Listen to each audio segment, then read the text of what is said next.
अरे भगवान का नाम लेके बदनाम करते, शर्म नहीं आती? अरे ये संस्कारी नहीं, ये बलात्कारी लोग हैं। और आपको पता है ये जो बलात्कारी बैठे हैं ना, और ये बलात्कारियों का समर्थन करते हैं, शोषण करने वालों का समर्थन करते हैं कि 3 तलाक 4 तलाक 5 तलाक। अरे देश का भविष्य सुधारो ना, किसी के पर्सनल मैटर में घुस के उसको नहीं सुधार सकते। देश में रोजगार चाहिए, रोजगार। नहीं नहीं नहीं, ये पर्सनल था। अच्छा ठीक है, 3 तलाक लिया, मान लीजिए आदमी ने 1 मिनट 3 तलाक ले लिया, 3 तलाक के बाद क्या हुआ? तो स्मृति ईरानी का नाम तो सुना ही होगा। जब सिलेंडर महंगा हुआ था तो सिलेंडर पे बैठ गई थी मोहतरमा आके। आज सिलेंडर के दाम कितने ऊंचे हो गए, दिखाई नहीं दे रही है। एक बार फिर से नोटबंदी का ऐलान हुआ है, क्या लगता है कि फिर से मोदी जी की तपस्या में कुछ कमी रह गई है? नहीं, ये नोटबंदी का ऐलान नहीं, ये ब्लैक मनी को व्हाइट करने का ऐलान है।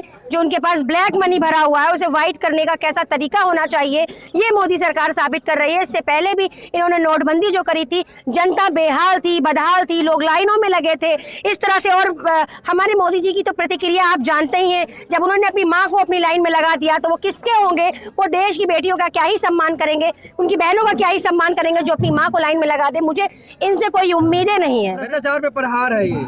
भ्रष्टाचारी खुद है वो, प्रहार नहीं। वो मोदी जी खुद भ्रष्टाचारी हैं। और हमारे उत्तर प्रदेश के योगी जी, जहां से ब्रजभूषण जी आते हैं, जिस टाइम आप देख रहे हैं एक बेटी इंसाफ मांग रही है, एक रेसलर बेटी इंसाफ मांग रही है जिसने ओलंपिक जीता था देश के लिए, आज उसे सड़कों पर बैठना पड़ रहा है। ये बड़ा निंदनीय है और ये देश को फिक्र करनी चाहिए और देश की हर बेटी को फिक्र करनी चाहिए कि एक बेटी इंसाफ मांग रही है। लेकिन इनके यहाँ इंसाफ नहीं है। अपने नेताओं के लिए, अपने सांसदों के लिए, अपने मंत्रियों के लिए ये इंसाफ नहीं करते। ये इंसाफ किसके साथ करते हैं? जो विपक्ष होता है उसके घरों पे बुलडोजर चलाते हैं, उसकी प्रॉपर्टी को ढाते हैं, ढूंढते हैं। ये ढूंढते हैं दूसरों को। अपने ऊपर कुछ नहीं। 15 रुपए का मेडल है, उसको वापस करनी। 15 रुपए के मेडल की वो अहमियत क्या जाने? वो मेडल कितनी मेहनत से आया होगा, आप सोचिए कितने जज्बे से आया होगा, कितने हौसले से आया होगा। लेकिन ये जो ब्रजभूषण है ना, ये ब्रजभूषण शोषण है। इसका नाम ब्रज शोषण होना चाहिए, भूषण नहीं, शोषण होना चाहिए। सांसद है तो क्या है, कुर्सी पे हम ही तो बैठा ला, नौकर है जनता के।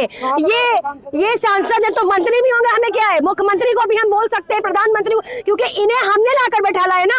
ये राजशाही तंत्र नहीं है, इनके बाप दादाओं की कुर्सी नहीं है, इनको विरासत में ये नहीं मिली है, इनको मिली है जनता के फैसले से। और जब तक जनता का सम्मान नहीं करेंगे तब तक आपका भी सम्मान नहीं किया जाएगा। और वैसे भी हम उस कुर्सी का सम्मान करते हैं ना, हम इनका सम्मान नहीं करते क्योंकि हमने इनको चुन के बैठाला है। सम्मान तो कर रहे हैं, कह रहे हैं कि अगर जो मैं दोषी पाया जाऊंगा तो फांसी पे। देखिए ये झूठी मूठी बातें हैं। पॉस्को लगने के बाद भी गिरफ्तारी नहीं है, इसका मतलब ये अपनी मनमानी मनमर्जी चलाते हैं। आपको पता है इनके बलात्कारी, इनके यहाँ जो रेपिस्ट हैं, इनके जो मंत्री हैं बड़े बड़े, वो रेप करते हैं और उनको मालाएं पहनाई जाती हैं, उन्हें फूल पहनाए जाते हैं। इनके यहाँ इंसाफ का कोई नहीं। इंसाफ ये दूसरों के लिए करते हैं, ये दोहरा कानून चलाते हैं। इनके पास 2 कानून है, विपक्ष के लिए, जनता के लिए अलग कानून, अपने नेताओं के लिए, अपने सांसद के लिए, मंत्रियों के लिए अलग कानून। ये दोहरी राजनीति कर रहे हैं। महीना होने वाला है धरना प्रदर्शन का।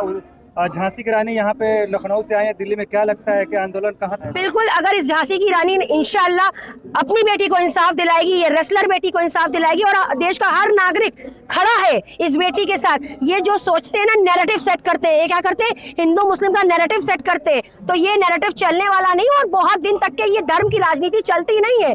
धर्म की राजनीति खत्म होती है। और अगर हम बात करें विकास की, तो विकास कुछ हुआ नहीं, विकास नहीं, बकवास हुई है। क्या हुआ? अपना प्रचार प्रसार मोदी जी और योगी जी इतना करते हैं। अभी अगर आप दिल्ली में निकल जाएंगे तो सिर्फ योगी जी और मोदी जी के पोस्टर ही मिलेंगे आपको और कुछ मिलेगा नहीं। ये सिर्फ अपना प्रचार और प्रसार में लाखों करोड़ों रुपया खर्च करते हैं। आंदोलन जीवी बैठे हुए हैं जंतर मंतर पर। आंदोलन जीवी, उनके नजर में ये आंदोलन जीवी है, लेकिन हम लोग भी भगत सिंह और अशफाकुल्ला खां जैसे लोगों की नस्लों में से हैं। हम हटने और टलने वाले नहीं हैं। इनको क्या लगता है कि ये जो है हमें डरा देंगे अपने डंडों से, अपनी लाठियों से, अपनी गोलियों से हमें डराते हैं? हम इनसे डरने वाले नहीं। हम हिंदुस्तान की जनता हैं, ये समझ ले। हिंदुस्तान की जनता इतनी कमजोर नहीं है, ये अपनी बात मनवाना जानती है। आपको पता है 13 महीना किसान हमारा धरने पर बैठा था और कितने किसान मर गए? 700 से भी ज्यादा किसान मरे थे। उसका जवाब देगी मोदी सरकार। सरकार मरने वालों का जवाब देगी? क्या उनकी जिंदगियां वापस ला पाएगी? क्या उस बीवी का सुहाग वापस ला पाएगी? क्या उस माँ की औलाद को वापस ला पाएगी? किसी बहन के भाई को वापस ला पाएगी? 700 से भी ज्यादा वहां पर लोग मरे थे। मेरी तपस्या में कमी रह गई थी। उनकी तपस्या भंग हो चुकी है, उनकी कोई तपस्या नहीं है। वो कहते हैं, वो झूठी झूठी बातें करते हैं, राम राज, बजरंग बली। अरे भगवान का नाम लेके बदनाम करते, शर्म नहीं आती?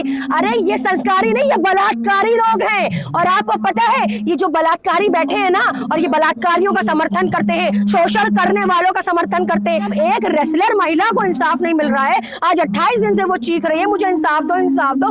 उसका कोई इंसाफ नहीं। तो आप ये सोचिए एक आम महिला का क्या होगा, जो देश के लिए सम्मान लाए, उनका अपमान हो, उनको चौराहों पे बैठना पड़े, इंसाफ मांगना पड़े, न्याय मांगना पड़े। तो ये कैसा न्याय है? ये घटिया सरकार है, इसके पास कुछ नहीं है, इसके पास सिर्फ हिंदू मुस्लिम है। ये नैरेटिव सेट करती है। आपको पता है अभी केरला मूवी आई थी, उससे भी नैरेटिव सेट किया गया लोगों का कि देखो हिंदू मुस्लिम, ये हिंदू मुस्लिम को भेड़ बकरियों की तरह लड़ाते हैं, इनका कोई नैरेटिव नहीं है। और अगर वाकई आप हिंदू के इतने हितैषी हैं तो हम कह रहे हैं हिंदू भाइयों को ही नौकरी दे दे, हिंदू भाइयों को ही रोजगार दे दे। हमारी हिंदू बहनों के लिए बड़ा आपके दिल में मोहब्बत है। अरे आपने टैक्स फ्री किया था इस मूवी को, पता है आपको? इन्होंने टैक्स फ्री किया है, उत्तर प्रदेश में बताते हैं मैं टैक्स फ्री कर रहा हूँ। तो अगर आपको हिंदू बहनों की इतनी फिक्र है ना, तो हिंदू बहनों को ही रोजगार दे दीजिए।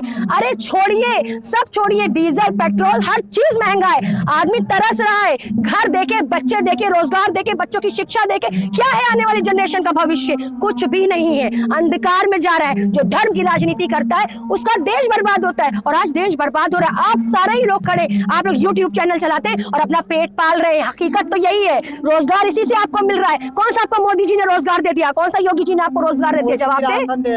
राशन दे के काहिल बना रहे। 80 करोड़ जनता को राशन दे के काहिल बनाने वाले मोदी जी, मैं आपसे कह रही हूँ, आप कहते थे आत्मनिर्भर भारत, आत्मनिर्भर कहते किसे? आत्मनिर्भर मेहनत करने वालों को कहते, बैठ के घर में राशन खाने वाले को नहीं कहते। राशन नहीं चाहिए, रोजगार चाहिए। राशन नहीं चाहिए आपका ये सड़ा हुआ कंकड़ पड़े पत्थर चावल हमें नहीं चाहिए, हमें रोजगार चाहिए, हमें अच्छी शिक्षा चाहिए, अच्छा स्वास्थ्य चाहिए, देश का भविष्य चाहिए। काबिल तो बनिए, रोजगार मिल ही जाएगा। काबिल तो उनके जो इतने सारे बैठे हैं ना, कितने काबिल हैं, सब अंगूठा टेक बैठे हैं जितने बैठे हैं। बता दीजिए योगी जी की क्या है? योगी जी जो पास में असिस्टेंट खड़ा करते हैं ना, वो IAS IPS होता है। एक IAS IPS आपके हाथ जोड़े खड़ा है, 5वां क्लास पास होंगे मेरे ख्याल से। सदियों से ला रहा है। हाँ, ये तो सदियों से, यही तो खत्म करना है, यही चीज तो खत्म करनी है। जब तक युवा, पढ़ा लिखा युवा इन कुर्सियों पर नहीं बैठेगा, देश का भविष्य सुधर नहीं सकता। जब अंगूठा टेक बैठ जाएंगे आके, तो उनको कुछ पता ही नहीं होगा। जो IAS IPS आपको बता देगा, जो डेटा ला कर दे देगा, आप पढ़ लेंगे। आपको तो इंग्लिश भी पढ़नी नहीं आती है ठीक से। आप लोग तो चुनते हैं। अरे हम लोग चुनते नहीं है, ये खुद से चुन के आते हैं। अपने खैर EVM चुन रहा है। अब EVM ना, इस पे डाके डाले गए, EVM की चोरी हो रही है, डाके डाल रहे हैं। और ये कहते हैं, और ये जो इनके यहाँ जो महिलाएं हैं ना, आपको वो स्मृति ईरानी का नाम तो सुना ही होगा। जब सिलेंडर महंगा हुआ था तो सिलेंडर पे बैठ गई थी मोहतरमा आके। आज सिलेंडर के दाम कितने ऊंचे हो गए, दिखाई नहीं दे रही है। और एक बेटी इंसाफ मांग रही है। अगर वाकई भाजपा ये कहती बेटी बचाओ बेटी पढ़ाओ और महिला सशक्तिकरण की बात करती है जो बीजेपी, आज वो बीजेपी की जितनी भी महिलाएं वो यहाँ कहाँ है, कहाँ दिखाई दे रही? अरे आप अगर पार्टी के उससे ना आती, महिला के उससे आती ना। अरे चाय वाय पे देखिए जीत हार ये तय नहीं करती है, बीजेपी ने लाया। देखिए 3 तलाक 4 तलाक 5 तलाक। अरे देश का भविष्य सुधारो ना, किसी के पर्सनल मैटर में घुस के उसको नहीं सुधार सकते। देश में रोजगार चाहिए, रोजगार। नहीं, ये पर्सनल था। अच्छा ठीक है, 3 तलाक लिया, मान लीजिए आदमी ने 1 मिनट 3 तलाक ले लिया, 3 तलाक के बाद क्या हुआ?